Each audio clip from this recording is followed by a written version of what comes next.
Wanted to show you guys a little bit of how I rig my tube and my drop shot rig.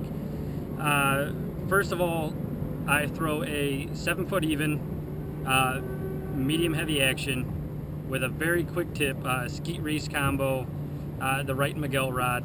You guys can get them at Gander, Dick's Sporting Goods, anything like that. They normally throw the $130 special on them. So I like it. It gives me plenty of action. I like the quick tip, so I can absolutely feel what I am jigging on the bottom, whether it's with a tube or a drop shot. And often enough, I see guys throwing too heavy of a rod on drop shot and tubes. So even when you're just bouncing it or trying to move it, you know, after you work your spot and you move it to the next area that you're going to fish, I see that you have too little action in the rod and you have too much backbone and not enough tip, and you're like, I pulled it right out of his mouth. So that's why I like a very sensitive rod.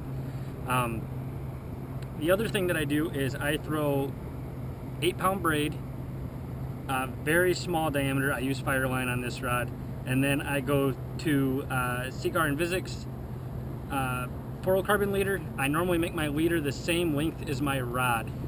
So if I'm throwing a 7-foot rod, I have a 7-foot leader. I just like to stick within that range. I think that's what works best for me. Again, I'm throwing the Extreme Bass Tackle. This is my favorite tube color. This is Canadian Mist, and I throw it on a 3/0 VMC wide gap hook.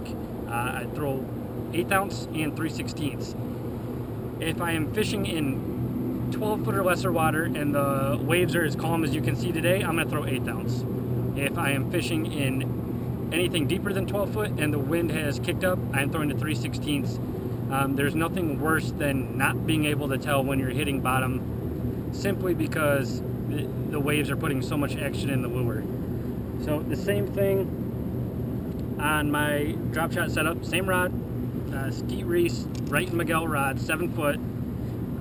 These are both 2000 series reels, by the way. I don't throw a very big reel drop shotting purely because our lakes don't call for it. If you're drop shotting deeper ledges and stuff like that, then obviously yes, you're going to have to make up for it. Same combo here. I'm throwing 8-pound braid to a 6 or 8-pound leader, fluorocarbon Seaguar and Vizix, and I am throwing a Gamakatsu 1/0 circle hook.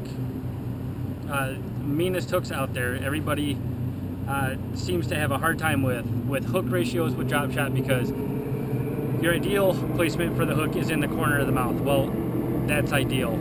Anybody that bass fishes knows that ideal doesn't happen very often, so you have to give yourself the best opportunity you can and try to duplicate the success you can get. If the fish are suspended a little bit or they're less active, I will lengthen my leader between the weight and the hook. Probably no more than this. I'm going to say this is probably 16, 17 inches. Even if I'm fishing grass, it doesn't ever seem to be more than that. They're always down in there. The less active and the more tight they're held to the bottom, I can make this all the way down to 4 or 5 inch. And then you can really twitch it because you have such little reaction time in it. So that is it. 8-pound braid, 8-pound fluorocarbon, and a couple Gamakatsu hooks and VMC tube jigs, and you guys are all set. You guys have any questions? Go ahead and ask. Thanks.